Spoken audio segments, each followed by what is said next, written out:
Well, hey, fellas. Good evening. Thanks so much for being here at Bethel. We are so glad you're here. My name is Seth, and I have the privilege of being one of the pastors here at Bethel Church here. And I'm just so excited. We had a session this morning. We had, I don't know, I think somebody counted 80 people come this morning and heard from Jay, our speaker. I had the opportunity to meet Jay probably about a year and a half ago. I went to Gettysburg. It's kind of a lifelong thing. I'm a little odd, but had got to go out there, tramped all over the fields and the hills and the valleys and things with Jay, and heard a lot about leadership. He relates it to the scriptures, and just wonderful time. And so I'm so excited that he's here and we get to hear from him. I'm going to pray, and then I'm going to hand this over to Jay, and we're going to just be blessed. So, Father, we thank you for tonight. Thank you that we can be here together. And, Lord, I just ask that you would speak through Jay, his words, Lord, that they'd be exactly what we need to hear. Lord, and for guys who need to hear from you, Lord, that's what I pray, that they would hear your voice in what he shares tonight. I pray in Jesus' name. Amen.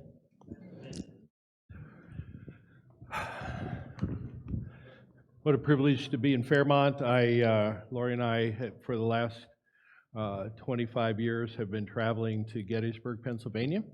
We've fallen in love with that place, the 6,000 acres that surround the little town of Gettysburg. July 1st, July 2nd, July 3rd, 1863. A Wednesday, a Thursday, and a Friday were the bloodiest 3 days in American history. 51,000 casualties fell on those fields, in those 6,000 acres. The largest land battle in the Western Hemisphere. Took place over 3 days, as I mentioned. The very last day, there's a place on what's called Cemetery Ridge that has a monument, and it says, "This is the high water mark of the Confederacy." In other words, during the beginning of the Civil War, particularly out east, the Southern forces under the command of Robert E. Lee were winning victory after victory. And in an effort to take the pressure off of Vicksburg in Mississippi, Robert E. Lee decided to invade the North. And in a sense, it was the last invasion. Now, on July 3rd, at the end of those 3 bloody days, the tide of the Confederacy was going out. It was the turning point of the Civil War. We would be a much different country had that victory been different. We probably would have, there was a growing peace movement in the North at that particular time in 1863, and if Robert E. Lee could win a battle in northern soil in Pennsylvania, the Keystone State, then there would probably be not the political will within the country to continue the fight. And we would have allowed the South to separate, and we would have had a northern country and a southern country, and 2 countries or even numbers of countries are always unstable. So there would have been a third country, and that would have been the West. And so our country, instead of a one nation from the Atlantic to the Pacific, would have probably been just like Europe, in which there were multiple nations contending for resources within that. And we saw the devastation in World War I and World War II, and even today within Europe. So the 3 days at Gettysburg were a significant place in history. Everybody should go there. Joshua Lawrence Chamberlain, who we'll talk about in a minute, to see where and by whom great things were done for them. I don't know if you've been to Gettysburg.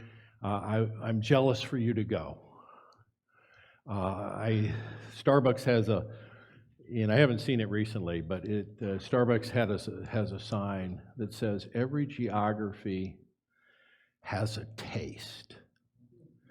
Every geography has a taste. And they're probably talking about, Guatemalan Antigua or Kenyan coffee, dark coffee from Kenya. But there's something about Gettysburg, and I think it's true of other places. There are special geographies that have a taste. And even in the devastation in the largest 3 bloodiest days in American history, something tastes at Gettysburg. Every time I'm there with folks, I'll reach down and grab a piece of grass and put it in my mouth and hope they hadn't put some pesticides on it or whatever, and just to try to taste what happened over those days. Bertrand Russell says history broadens the imaginations and takes us to places that we would never be before. We would never go if we didn't begin to unpack things that happened in the past. History, the heroes of the past call us to greater things. And once we begin to learn their story, it's like something happens in the heart of men, and particularly in the Gettysburg context. I think it happens in women's lives as too. But if you can connect with somebody from the past, stand where he stood, read what he wrote, something begins to change the heart. And I have this strange relationship with Joshua Lawrence Chamberlain. Joshua Lawrence Chamberlain will be our focus. For years at Gettysburg, I wondered, having initially visited after the movie came out, we'll watch a number of clips from the movie this evening. By the way, this will probably go a little bit longer than a typical presentation, but I'll have 2 or 3 clips, so if you feel like you need to facilitate yourself, feel free to jump out during one of those movie clips. But first time I went to Gettysburg, and I began to learn what happened over those 3 days and connect with these men in the past who were flesh of our flesh and bone of our bones, as Bruce Catton says, who made a path for us into the future. When I began to connect with those men and what happened over those 3 days at Gettysburg, I kept asking the question, what enabled men to do this? What enabled men to do things they would never have dreamed possible, as Joshua Lawrence Chamberlain wrote about Gettysburg? That the fields literally spoke about things that push us beyond what we can imagine would ever be possible in our lives. And I began to ask that question, could it be that what it took to lead well in the physical battlefield are the same things it takes to lead well in our families, in our businesses, in our churches, on our farms, in our community here at Fairmont? Could it be that we could learn lessons from the physical battlefield that apply to other arenas? Robert E. Lee, who commanded Southern forces as they moved into Gettysburg, had told one of his senior commanders, a guy by the name of John Bell Hood, he said, "My men can do anything if properly led." He says that is the problem, finding good commanders, good leaders. And so over those 25 years, I've tried to draw principles of leadership from the physical battlefield and ask that question, can I learn from men like Joshua Lawrence Chamberlain how to lead better where I lead?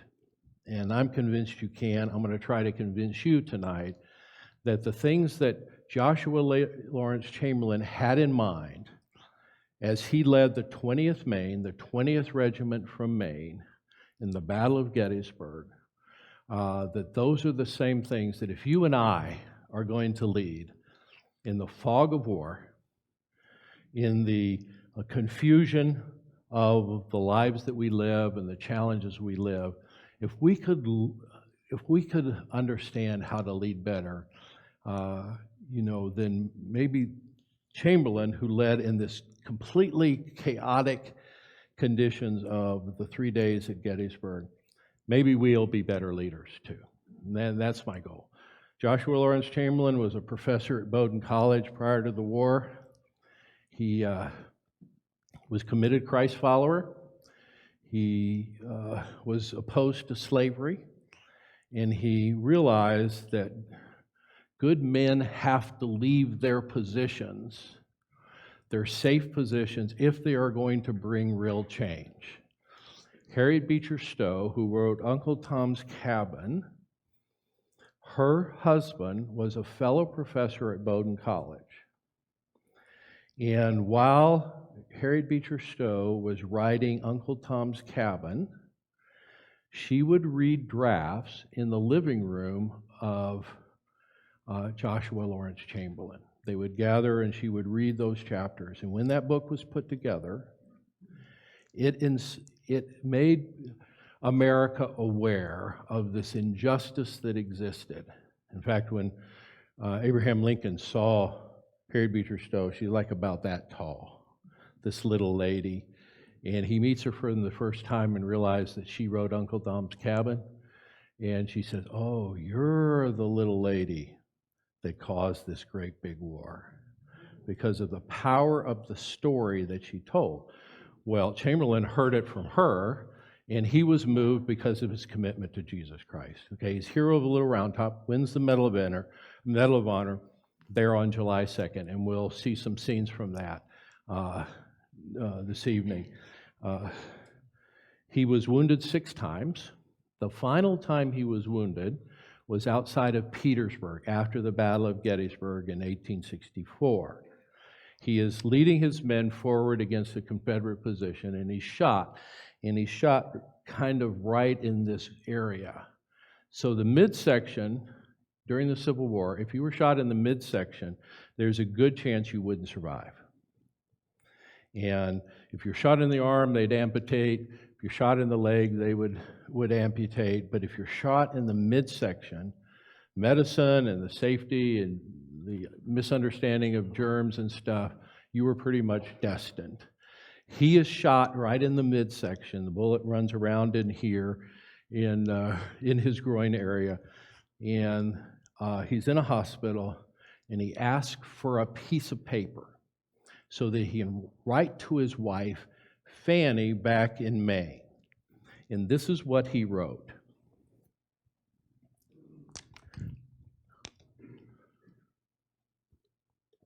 "My darling wife, I am lying mortally wounded, the doctors think. But my mind and heart are at peace. Jesus Christ is my all-sufficient Savior. I go to Him. God bless and keep and comfort you. Precious one, you have been a precious wife to me. To know and love you makes life and death beautiful. Cherish the darlings and give my love to all the dear ones. Do not grieve too much for me. We shall all soon meet. Live for the children. Oh, how happy to feel yourself forgiven. God bless you evermore, precious, precious one.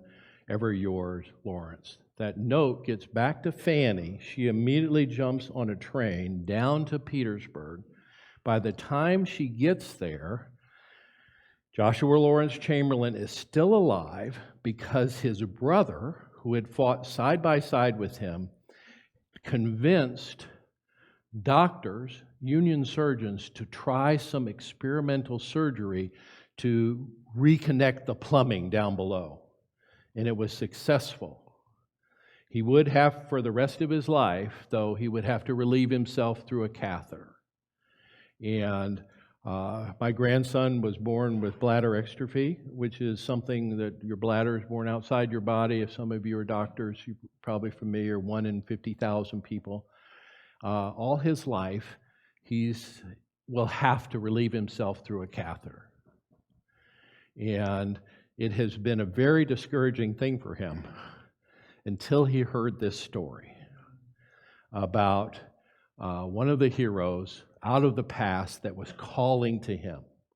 Chamberlain survives, eventually is given command of the Confederate surrender at Appomattox of the infantry. So Joshua Lawrence Chamberlain, battlefield promotion at Petersburg, because of his leadership throughout the war as a volunteer, as a former professor, he is given the command of the surrender at Appomattox. I happened to be at Appomattox at the 150th anniversary celebration. The great-great-grandson of Joshua Lawrence Chamberlain was playing Joshua Lawrence Chamberlain. And you had the Confederate troops under the command in 1865 or 65 of under the command of John Gordon. And as John Gordon is leading Confederates who had fought as bravely as the men of the 20th Maine, as men of the North, as they're bringing their flags to surrender, Joshua Lawrence Chamberlain does something that rocks the nation. He calls his men to a salute. And he said it was honor answering honor. That these men who have given their lives and sacrificed for their cause, he wanted to honor them to begin to heal the nation. He said he did it on purpose. Brothers had been fighting brothers. Cousins had been fighting cousins. The country has divided over the course of the war, over 700,000 dead as a result of this, most vicious of all kinds of wars, a civil war that was taking place in America. And Joshua Lawrence Chamberlain wants to begin to heal that. Okay? When Joshua Lawrence Chamberlain finally got freedom from his contract at Bowdoin College, his staff said, or the senior leadership at Bowdoin College says you can't go. And he says, well, what if I go on sabbatical? And he spoke 7 languages. He's brilliant. He's professor of rhetoric at Bowdoin College. He says, how about if I go to Germany and study? They said, oh, okay, you can do that. Well, instead of going to Germany, he goes to Augusta, Maine, and volunteers to fight for the Union. And the governor of Maine at the time was so impressed that this well-known professor, this brilliant man from Bowdoin College, wants to fight. He says, I'll immediately give you command of the 20th Maine, the 20th Regiment formed in Maine. And Joshua Lawrence says, I don't know anything about battalions or regiments. I have not studied war. I've studied languages and history and theology. You need to put me under somebody else who has experience. And he says, I don't know anything about leading men to move and fight, but I do know how to learn. And so a guy by the name of Adelbert Ames became Joshua Lawrence's Chamberlain's mentor and trainer and teacher. And together, during the original training of the 20th Maine, every night they would stay up late. And Adelbert Ames would tell Joshua Lawrence Chamberlain, who had never led men in battle, had never thought about leading men in battle, how to lead men in battle. And Adelbert Ames says there's only 2 things you need to remember. In the chaos of war, if you'll just remember these 2 things, you'll be able to lead well. Those 2 things were, as a leader of men, you must care for your men's welfare, and you must show physical courage. Okay, you must care for your men's welfare. You must show physical courage. It can't be moral courage. It has to be physical courage. In other words, the things that you are asking from your men that you lead, you have to be willing to do yourself. Okay? So 2 aspects. You must care for your men's welfare. You must show physical courage. So over the course of the Civil War, in the midst of all the things that can be confusing about leadership. I mean, I love John Maxwell and some of the books on leadership, but I cannot remember 21 laws of leadership. I would like to be able to remember, but I can't remember those. But I can remember two things. I should be caring for the people that God has given me, and I should be demonstrating physical courage in the cause that brought us together. Okay, now, let me turn to the scriptures for a second. There are three primary metaphors within Scripture, within the Bible, that talk about leadership. There's the one that we know the best or the most is this one about a shepherd. The word pastor refers to a shepherd, okay? And it runs from the beginning, from Numbers 27 all the way to the end of the Scriptures, the role of the shepherd. There's another one that's a steward, someone who stewards the resources. And the other one is an ideal king. The servant passages in Isaiah and other passages deal with this. But I want to focus on this metaphor. There is a law, biblical interpretation says that there is what's called the law of the first mention. So when something is mentioned in the Bible for the very first time, it shapes the rest of the Scriptures as it was revealed, that understanding rooted in the first mention. So the first mention of this major leadership metaphor of shepherd is in Numbers 27, okay? I'm just going to read this to you real quick. Very powerful passage. It's after the people of Moses had delivered the people out of Israel. They are going through the wilderness. They're about to enter the promised land. And Moses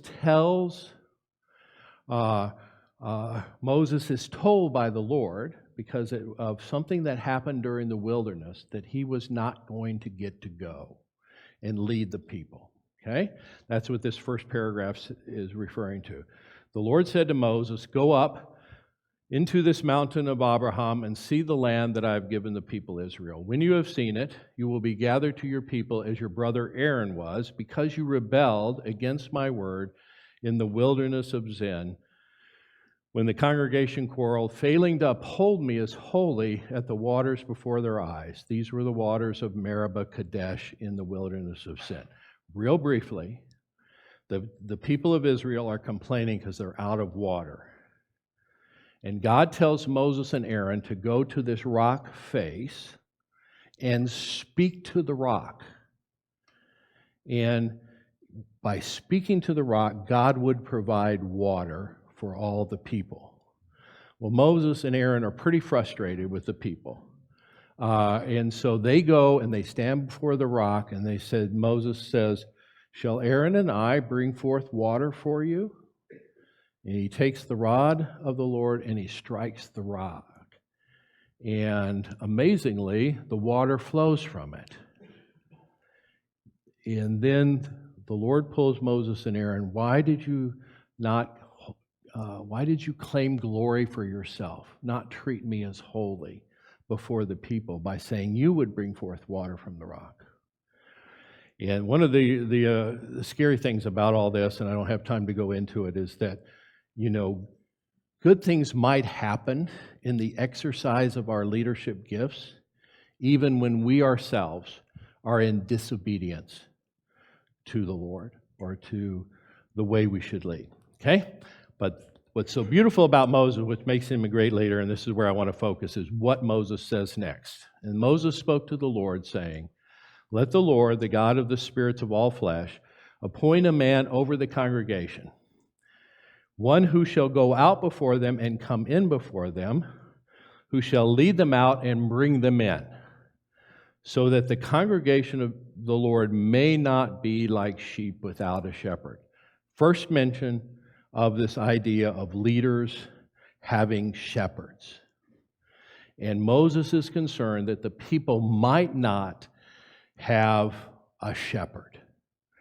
And then he describes, and he uses a Hebrew idiom, and this is kind of at the crux of what I've learned from Joshua Lawrence Chamberlain later on and from Moses and Joshua here is that when Moses envisions what a shepherd is like, he says the shepherd would be one who goes out and comes in, one who leads them out and leads them in.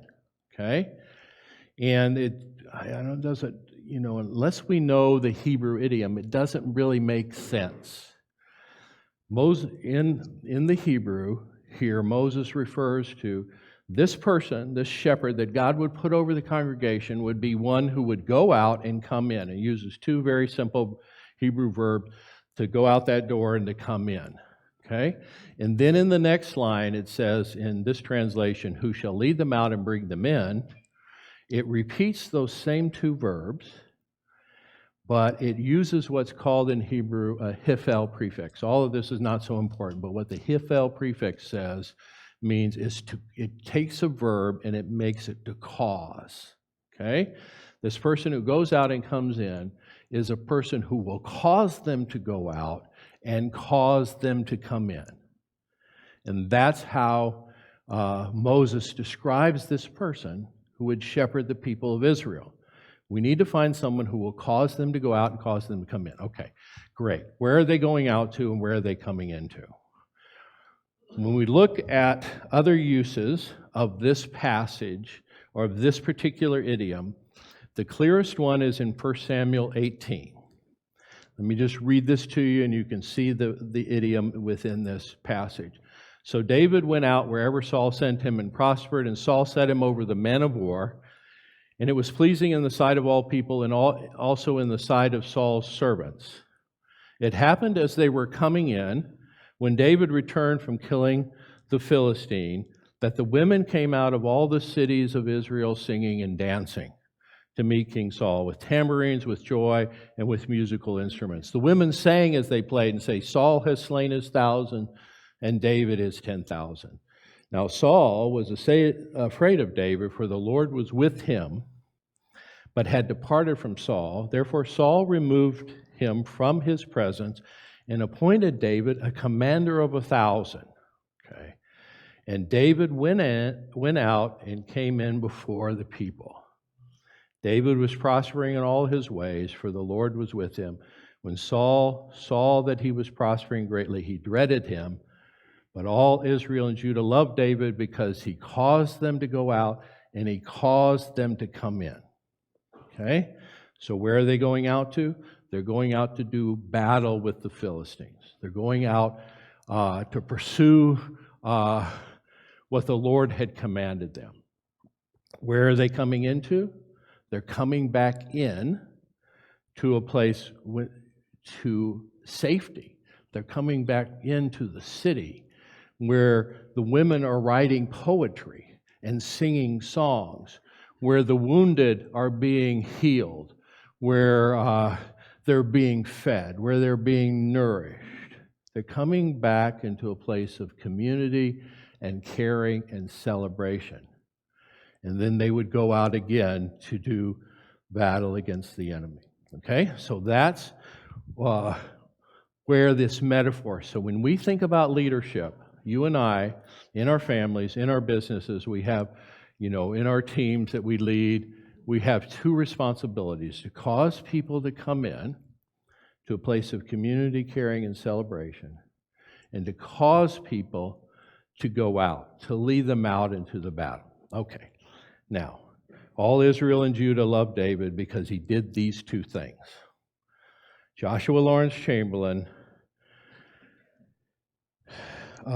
did the same two things. Let me show you how they work together. As leaders, we have a relationship with followers, or leaders in making, and as leaders, we have a relationship to shared goals, the battles that we fight, the mission of our organization, the strength of our family.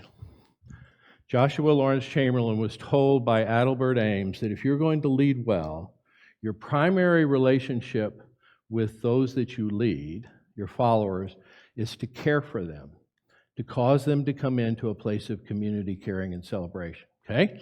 Now, your responsibility, however, can't be just leading them in. You also have to cause them to go out. into the fight, out to the shared goals. You have to lead them out in the mission of the organization into something bigger than just this community, okay? Those two things are critical. So when we think about the two critical tasks of the leader, the first task is we should care for our people to lead them into a place of community, caring, and celebration. And the second thing we have to think about is we have to lead them out into the battle, into the building of God's kingdom. Both are critical. I mean, what kind of basketball game would we watch if all they did is we watched the timeouts? Or everything was all about the huddle in football, if they never went out and played the game? So we have to consciously move between both things, of pulling people into a place of community, caring, and celebration, while at the same time leading them out into the fight, into the battle, into the game, into things that make a difference. And we need to learn to balance those. All of us naturally probably lean in one way or the other. We have to learn to balance those two. Okay. So, big question you need to ask is, where am I caring for my people's welfare? Where am I creating community? And where do I display physical courage? Okay, now we need a movie clip to keep us going. This scene is from the movie Gettysburg. Prior to the Battle of Gettysburg, 120 deserters from the 2nd Maine are assigned. In other words, they had the 2nd Regiment formed in Maine.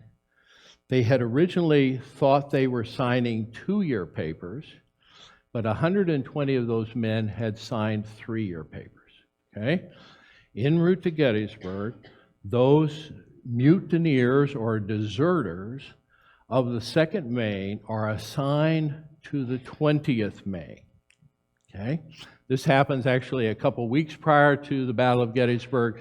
In the movie, there's a shortened storytelling situation, but something happens. Out of those 120 deserters, 104 chose to fight for another year with the 20th Maine. This little scene, in a sense, envisions what happened when Chamberlain is confronted with 120 deserters who belong to the 2nd Maine, but he wants to lead them in to the community of the 20th Maine. Okay? So what I want you to do as we look at this clip is look at how he does it. Just in your mind, make a list. What is he doing to lead these men who had deserted and were refusing to fight, and makes them willing to fight again, to be led out? Okay?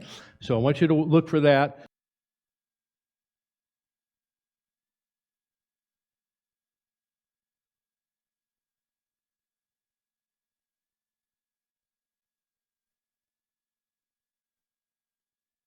When Chamberlain thought about leadership, he realized that one of the things he has to do is to cause people to come into a place of community, caring, and celebration. You must care for your men's welfare. Hopefully you noticed some things about how he did that. I'm going to try something. I've never really done this before, but you're sitting next to somebody who saw that clip. Share one idea real quickly. We're only going to do this for about 30 seconds, to the person on your left and the person on your right, of what you saw. What did Chamberlain do to take these 120 deserters and bring them in to the community of the 20th Maine? Okay? Real quickly. Ready, set, go. What did you see? Share it with somebody right next to you. Okay, let's come back together. I've done this. I've watched that clip probably, 200, 300 times. And whenever we have a little bit smaller group on the battlefield of Gettysburg, we take some time to hear what people saw in that clip. And I always learn something. And with a group this size, I wish I could just pick all of your brains on what you saw in that clip about how Chamberlain successfully leads 104 out of the 120 deserters back into the fellowship of the 20th Maine. G.K. Chesterton says that the true soldier does not fight because he hates what is in front of him.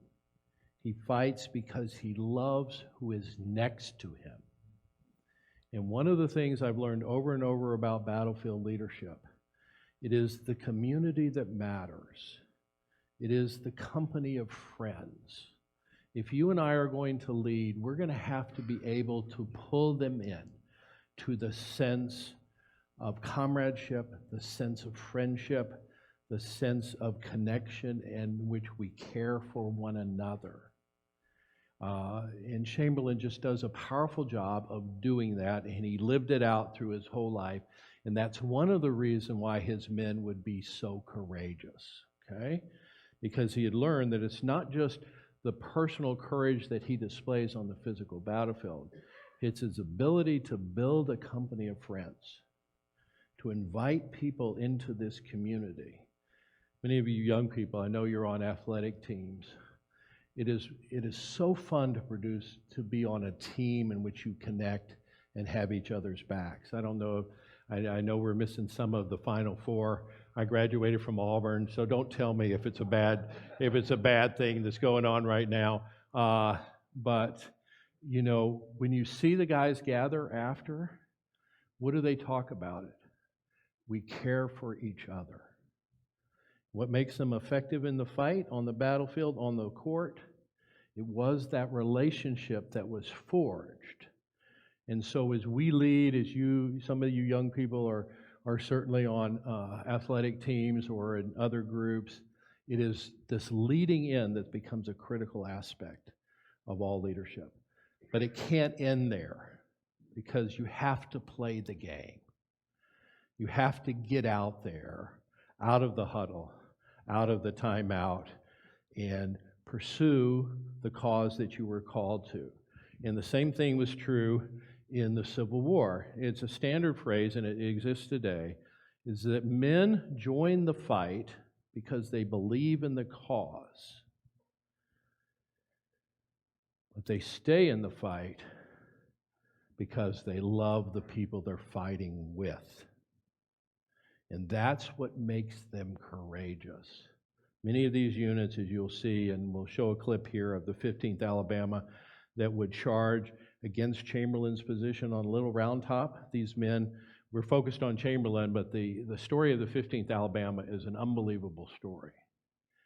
There were 3 sets of triplets, 5 sets of twins. They are all from Henry County. They grew up together. And their commander, a guy by the name of William Opes, had forged this great community that enabled these men from Alabama on July 2nd to march, leave their where they were camping, 25 miles away from Gettysburg, march all day, all morning and into the night, have a 15-minute rest before they are sent into the fight on the southern flank of the Union forces. And it is this 15th Alabama that would attack Chamberlain's 20th Maine 5 times. So what enabled men to do that? It certainly wasn't. In fact, they had probably long forgotten about the cause for which they were fighting. They were fighting for their brothers, their twin brothers, or their cousins, or the guys they went to high school with. It was because of a leader who could lead them in. So I wish I could hear all the things that you saw about how Chamberlain led them in. Those are the kinds of things we need to do when we give leadership. Okay, July 2nd, the second day of the battle, the Union position is in what they call an inverted fishhook. It's a little bit hard to see here, but let's see if my pointer works here. The Union position runs in a kind of what they call an inverted fishhook. So a fishhook turned upside down, okay? Offers interior lines, very strong position. from Little Round Top all the way up to Cemetery Hill over to Culp's Hill. Confederate forces on exterior positions surrounding the Union position. On July 2nd, Robert E. Lee's plan, like all the good Napoleonic leaders that they'd learned from, is you attack the flanks. The flanks are always the weakest part of a line. And so Robert E. Lee decides to attack on the Union left flank here at Little Round Top, and then the Union right flank up here on Culp's Hill. Joshua Lawrence Chamberlain happens to be with the 20th Maine stationed on the back side of Little Round Top when the attack begins. And 5 times Confederate forces attack. I wish I could show you the whole clip, but just for time's sake, I'm just going to show you a portion of it, the very end of it. But the second aspect of leadership, and this is the part that's is critical, is not only must we lead people in, we have to lead people out. And that's why Adelbert Ames told Chamberlain, if you're going to lead men, you have to demonstrate physical courage. There are a lot of leaders that demonstrate moral courage. Yeah, rally the troops, send them out. But the true leaders of men are those who are willing to go where they're asking their men to go. They have to demonstrate physical courage. They have to place themselves in danger. It's the most dangerous place to be as a leader. It's easier to send people out and stay home. I had a nephew that was in Iraq, and I was just testing some of this, and I just real quickly, he said, tell me about the leaders you really respected. He says, well, he was a Marine on the front lines. He says, we were out in the desert, and there were 2 types of leaders. There was one leader that would send a message forward and ask one of our Marines to crawl back to the headquarters to get the next set of orders. Says that's one kind of leader. And there's another kind of leader that when the orders came, that lieutenant would crawl out to the front lines to deliver it. And he says, that leader I would follow anywhere. But the leader who stayed in safety, back away, I would never follow. We must demonstrate physical courage. Chamberlain does that. I'm going to go through this first clip.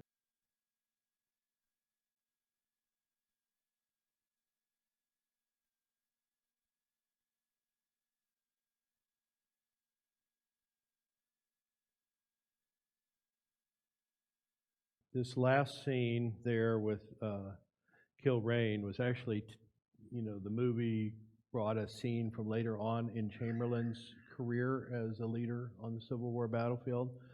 And this is recorded about Chamberlain in a relationship he had to one of those men that he had led into his community and cared for. And Chamberlain writes, I came upon brave old Sickle, lying calm and cheerful with shattered limb, and weakened by loss of blood while fighting it through, but refusing to have more attention than came in his turn. Still pictured in my mind his splendid action, where I left him rallying his men. I sat by him to give him such cheer as I could. He seemed to think that I needed the comforting. The heroic flush was still on his face. General, he whispers up to Chamberlain, smiling, you have the soul of the lion and the heart of the woman. And Chamberlain replied to him, take benediction to yourself. You could not have thought that if you had not been it yourself. And that was our thought at parting for other trial and through after the years. For so it is, might and love, they are the all, the fatherhood and motherhood of every God, of God himself and of every godlike man. So the 2 aspects of leadership, causing people to come into a place of community and caring like a nursing mother, or like a the soul of the lion, encouraging people in the fight. Those are the two critical aspects of leadership wherever you lead.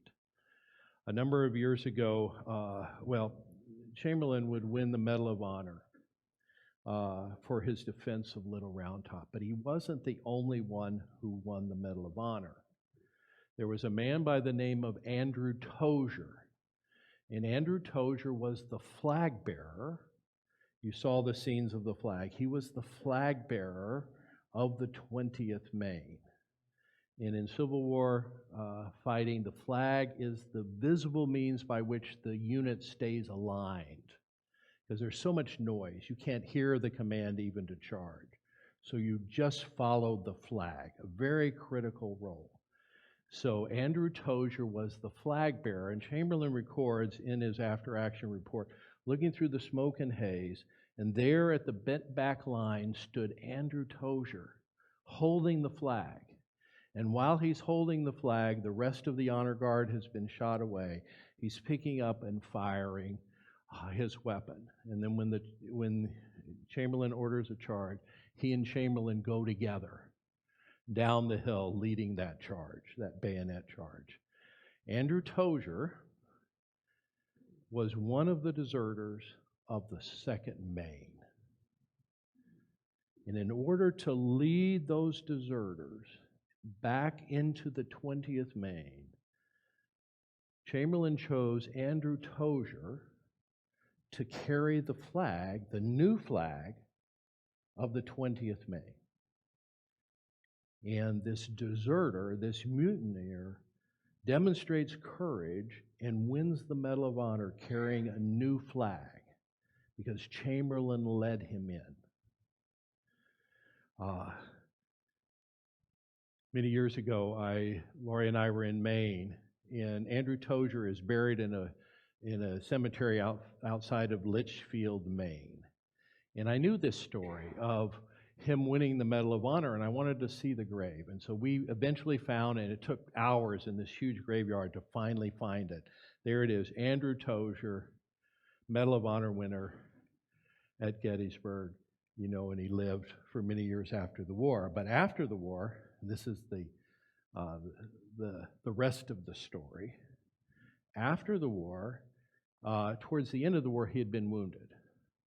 And he had gone to sea when he was only 10. He didn't know how to read or write when he went to sea. And then when he volunteered to fight with the 2nd Maine, he volunteered to find a job, basically. And but he was wounded so severely that he couldn't work when he got home.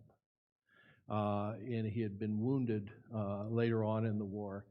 And Andrew Tozier, after the war, goes back to Maine, and his cousin says, you made this massive sacrifice for the Union. And there was something about his pension payments weren't coming through, and he convinces Andrew Tozier to commit a robbery. And so he and the cousin commit a robbery. They go to and steal over $5,000 worth of goods from a store, and they're almost immediately captured, and they are sentenced to prison for 5 years for stealing, for burglary. And all through, and I've read the newspaper accounts, all through Maine, you could read, one of the heroes of Little Round Top, the flag bearer of the 20th Maine, has been arrested and is now going to prison. And it went through all of Maine, and it just so happened that the governor of the state of Maine, who by happenstance at this particular point was Joshua Lawrence Chamberlain. He hears the story, he pardons Andrew Tozier, brings him to his home at Bowdoin College, teaches him to read and write, hires him as a ground maintenance, restores his health. He gets married, has a couple of children. And eventually Chamberlain helps him get back into farming, and he's able to read and write again. One of the biographers of Andrew Tozier said,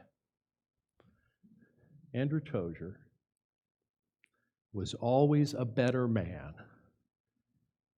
standing next to Joshua Lawrence Chamberlain. He was a mutineer. He is a flag. He carried the flag and wins the Medal of Honor. He's a thief. And he gets next to Chamberlain, and he is restored. And over the years, as I've told that story, I asked this question: are people better men standing next to me? Are they better men standing next to me?